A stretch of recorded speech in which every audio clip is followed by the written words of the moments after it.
What if I told you that your menopausal hot flashes could hold the key to managing your stress and anxiety levels? In today's insightful episode, I'll uncover the fascinating connection between sweating and stress during menopause. Don't miss out on learning how addressing this link can help you regain control over your body and your emotions, leading to a smoother transition and an enchanting menopause journey. Welcome to the Women Rock in Midlife podcast, soulful wellness to elevate your second act. You deserve to deeply love every moment of your life, living your best life with pure joy, optimal health and abundance, with the energy, time, and inner peace to savor experiences with your loved ones and with yourself. Hi, I'm Jen Kunkel. Join me on this soulful journey to complete wellness in midlife and beyond. When I talk to women about what they want to change most in menopause, a lot of times hot flashes are at the top of that list, or night sweats and not being able to sleep because of it. And very often, as we continue the conversation, I find out that anxiety is an issue as well. And a lot of times people don't really understand this link between hot flashes and anxiety until I point it out. So let's unpack the hot flash anxiety link. There are several physiological, that's your body, and psychological, that's your mind, factors that underlie this hot flash anxiety relationship. So first and foremost, as with most things menopause, hormonal fluctuations. Your estrogen drops, which can lead to other hormonal fluctuations and cause a hot flash. What most people don't know is that these hormonal changes can also impact the neurotransmitters in your brain that are linked to your mood and your anxiety. So these neurotransmitters are hormones like serotonin and norepinephrine, and that can affect your mood and increase anxiety. This link can also be due to your autonomic nervous system dysregulation. Now, your autonomic nervous system is the part of your nervous system that controls your bodily functions that you don't have to think about consciously, like your blood flowing through your veins, your heart beating, your brain activity, your lungs working, your kidneys and your liver and your pancreas and all your other organs doing its thing, your intestines, everything, your cellular renewal. All of that stuff is controlled by your autonomic nervous system. The total mechanism of hot flashes is not completely understood for sure, but what is found to be most likely is that it's a dysfunction in your body's thermoregulatory system, which is regulated by the autonomic nervous system. So the thermoregulatory system is the part of your autonomic nervous system that controls your body temperature. It detects and controls. So something's wrong, like the thermostat isn't reading correctly in your body. So something kicks in to warm you up, and there you go, hot flash. Okay, so that's something to do with the way the hormones are interacting with your nervous system. This dysregulation can also contribute to feelings of anxiety and panic, especially during a hot flash. It all kind of happens at the same time. Another reason behind this link is sleep disturbances. So if you have night sweats, you know what I'm talking about. Hot flashes are happening at night and it causes trouble sleeping. It causes big trouble sleeping. Like, I know sometimes this is a huge issue for some women. The frustration of not being able to go to sleep can cause stress and anxiety. And then the lack of sleep itself, your body isn't getting the rest and the recovery that it needs. For whatever reason, our bodies are designed to need a certain amount of sleep every day. And when we don't get it, it doesn't function right. We have diminishing functions. And a lot of that is in our autonomic nervous system and the part of the body that we don't really think about.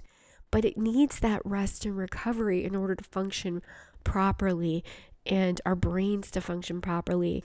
when you have lack of sleep, that can add to the anxiety. You get brain fog, you're not thinking clearly, and you just feel stressed out, and it could be full on anxiety as well. So here's another possible connection between anxiety and hot flashes. And this one kind of goes the other way around, where the anxiety itself can trigger the hot flashes. And there are lots of reasons that can happen. But one thing is something that I don't think us women give enough thought to. I mean, it's something we talk about a lot, but so I'll just say what it is: body image and self-esteem. Now, some women probably do think about it a lot, and if you have issues with that. But the rest of us, most of us, we probably don't think about it enough as it relates to ourselves. Like, we know it's an issue, but we think, oh, I've already dealt with that, right? Or, no, I feel pretty good about my body. I feel pretty good about myself. I have good self-esteem. And then something happens and you realize that you made some kind of a choice or a decision, or you're feeling some kind of way about yourself, and you're like, oh, I didn't even realize I felt that way about my body. It's almost running in the background. It's like we have these programs running in the background of our psyche, and we don't even realize that we still have maybe some residual low self-esteem or self-esteem challenges. We're not thinking highly enough of ourselves, because a lot of times we tend to, you want to be that strong woman, right? You convince yourself, yeah, I feel good about myself. And relative to how you used to feel, maybe you do. This is how I am. I had horrible self-esteem issues when I was younger, and nobody talked about it, so I didn't even know it was a thing. I would say I had like an inferiority complex without even realizing that was a thing. I didn't really compare myself to other people consciously, and I didn't think about any of this consciously until later in life, but I looked back and realized that I did feel inferior to other people, and I just thought that's the way it was. Coming from that to where I am now, giant leaps and bounds, like unbelievable. And maybe you've done something similar, whether it's as drastic or not, I don't know. There might still be situations where we have this residual, not ideal self-esteem. I mean, nobody's perfect, so who has ideal anything, right? Especially at this time of our life when our bodies are changing. Maybe you've gained weight. Maybe you never really had self-esteem issues before, and suddenly you're like, oh my gosh, like I just gained 15 pounds overnight. How did that happen? And you feel terrible about yourself, and you're noticing these lines on your face that weren't there before, and you're like, oh my gosh, like when did this happen? So it can be a hit to your self-esteem, and then you might feel anxious about that. You might feel anxious about how you're looking. You might feel anxious about your clothes not fitting well. You don't get excited about going shopping anymore because you feel like nothing looks good on you, and you just don't recognize yourself in the mirror anymore. And this isn't everyone. Some of us do have hints of that. And I'll be honest, I have hints of that sometimes. And even though my self-esteem is good and my body image is good, and I don't beat myself up over it for the most part, I think there are still some things running in the background that are like, whoa, what's going on? Like, we know it's not really our fault, and we're trying different things, and it's like, why isn't this working? And it can really start to make you feel down on yourself. Some people even feel depressed. You could get anxious about aging, maybe realizing, holy crap, life's going by so quickly. And maybe you feel like you're not where you wanted to be by now in your life, or things didn't go as planned, or you look back at maybe dreams that you haven't pursued. First of all, I'm here to tell you it's not too late, but I do understand those feelings. They come up. And even if they're not predominant, even if they're kind of mostly dealt with, but they still might be running in the background a little bit, then that could trigger some anxiety in you, a little bit of stress even. Maybe it's big too, and that anxiety can trigger hot flashes. Pay attention to how you're feeling about yourself in any given moment. Avoid beating yourself up. And work on that on a subconscious level also with mind-body techniques, meditation, journaling. Just because you're consciously saying, no, I feel good about myself, it doesn't mean that there's not something going on in the background that's sort of holding you back. Show yourself some love. That's what I'm saying. Show yourself some love. Like, go the extra mile to give yourself some love. Do meditations during your routine that focus on sending yourself love and sending other people love, and that can help you too. So another connection between anxiety and hot flashes is really just simply embarrassment. Some women feel anxious about having a hot flash in public. And that, in my opinion, is another danger of people not talking about this enough, for it to not be really considered a social norm. And I think that's getting a lot better. People are talking about it more. People are not making a big deal about it. And I know there are probably still lots of women out there who feel embarrassed if they have a hot flash in public. So let's go back to the last one and show yourself some love. This is a bodily function. You don't really have total control over it, okay? There are things that you can do to help, and that's what we're going to talk about next. But it's something that's natural. Don't be embarrassed about it. And let's talk about some ways that we can help modulate that so that it's not as big of an issue. Let's talk about some cooling strategies for your body and your mind, even though they're the same thing. I mean, they're not the same thing, but they're all a part of you and who you are: mind, body, soul, spirit, right? I actually was reading I usually use soul and spirit interchangeably, but I was reading something just the other day, like a philosophy, and it was talking about spirit and soul being slightly different. I won't go off on that tangent, but anyway. So body, mind, spirit, soul, it's all part of who you are. And there are evidence-based techniques that you can practice. There are lifestyle adjustments that you can make that will help you manage hot flashes and therefore alleviate any associated anxiety symptoms. So we're getting two birds with one stone here, right? First, relaxation techniques and mindfulness practices. There are mindfulness practices that have been studied and have been shown to alleviate hot flashes and menopausal anxiety. So mindfulness practices are not just meditation. I want to share one with you that you maybe have never thought about. That's kind of fun and interesting, and it's wild that when you focus on something really intently, it becomes a mindfulness practice. It becomes almost like a meditation, but it's not really a meditation.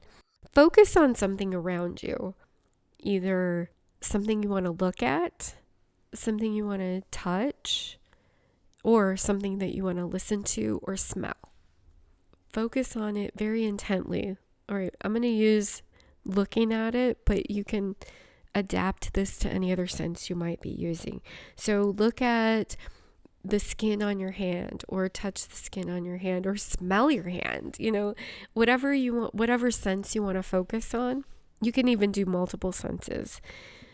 Focus on the desk in front of you, the wood on the desk in front of you if you're sitting at a desk, or the material of your flooring, or whatever you're sitting on, the chair or couch that you're sitting on. Focus on, or just even a piece of clothing that you're wearing, or like I said, your own skin, and just focus very intently on it and narrow your focus and notice the texture if you're looking at it or touching it. Go deep, just focus on all the criteria that you're noticing and start to look at that deeper and deeper and deeper, and try this on your own. I'm not going to go into this whole technique, but the more you focus on something, the more you are focusing your brain activity, you're slowing everything down, and you calm yourself down. So that can calm anxiety. It can also calm hot flash because of that link, right? So really cool. Now you can also make cooling lifestyle adjustments. And some of these things, if you have hot flashes regularly, you might already be doing them. Think about the clothing that you're wearing. Are you wearing clothing that's heavy, or you don't want to have a bunch of silk blouses if you have hot flashes all the time, right? That's not going to be a very good choice for you. Get wicking material, if you can, your casual clothes, maybe some athletic wear that wicks moisture away. Get creative. Think about the things that you wear. Like, look in different areas of the clothing department and figure out what works for you that will help keep you cool. Your bedding. If you get night sweats, you might already be thinking about that. Make sure that you have a lightweight blanket or sheet. Have fans. You can carry fans around with you too, the little portable one. Cool packs. This one's great, actually. I used to work on a golf course when I was younger, and this was a trick that we would use with the ice. We would put it on the inside of our wrists and the back of your neck, and that actually has this cooling effect for your whole body. So if you have those like cooling gel packs, or if you have ice around you, or just even a cold drink, something from the fridge, you can just put it, if you start to feel warm, put that just on your wrists, the inside of your wrists for a few seconds, and the back of your neck, and that should help cool your body temperature down. Nutrition. The food that you eat can affect your hormones. It can affect whether you have hot flashes. It can affect anxiety. Avoid known triggers. I did another podcast episode, and I'll put the link to that in the show notes, about how to identify anxiety-producing triggers. So check that out. So if you know what kind of triggers you have, if you know what kind of food triggers a hot flash or anxiety, then you might want to avoid that, or at least be aware and be prepared, okay? And then processed foods. Processed foods have ingredients, a lot of them have ingredients that may affect your endocrine system, which regulates your hormones. So if you're eating a lot of processed foods, that could be throwing your hormones out of whack even more.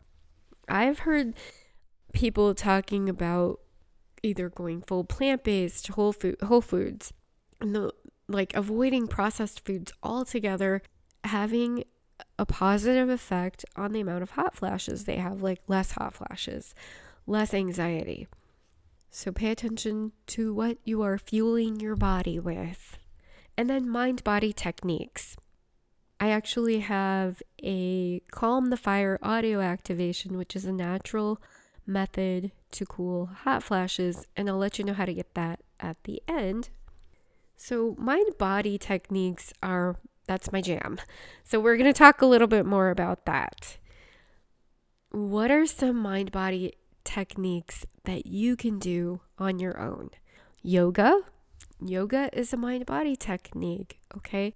You can find a class, find some videos. I actually learned yoga from a book in the 90s because there weren't yoga studios all over the place. So I got a book from the library and I used it for a couple of weeks, and I learned some different yoga practices, and it was actually really good because the book actually told you, here's how to do it correctly.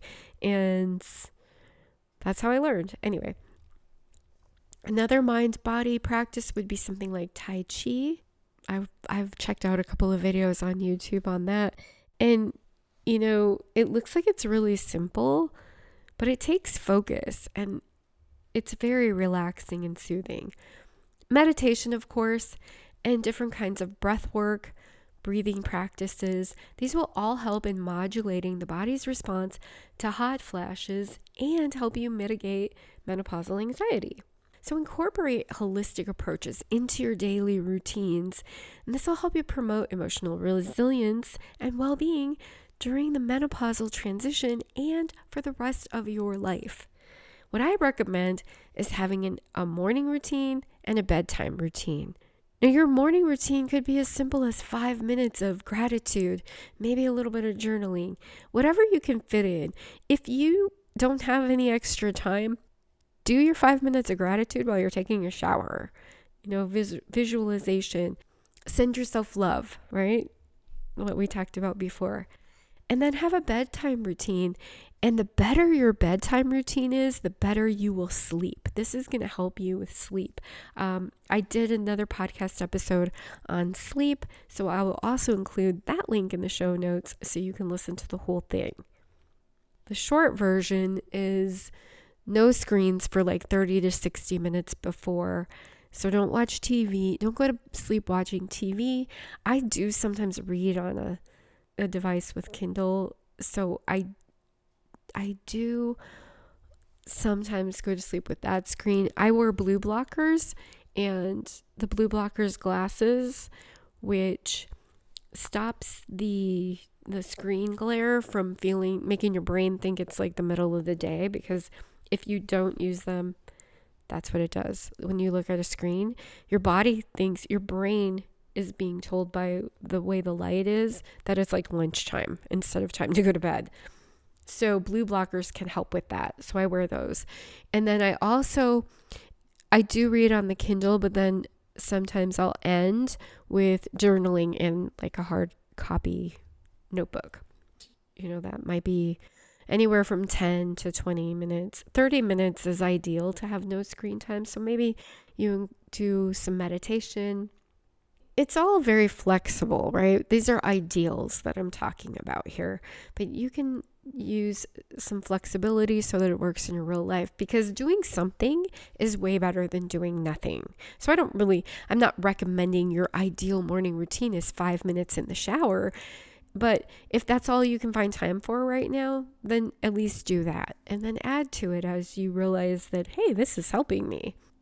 Check the show notes for that Calm the Fire audio activation. It's a mind-body method to cool hot flashes in 3 minutes. So check out the links in the show notes for that and for other free resources on creating your own enchanted menopause experience, or to book a call with me to learn how you can create the fastest, deepest transformation.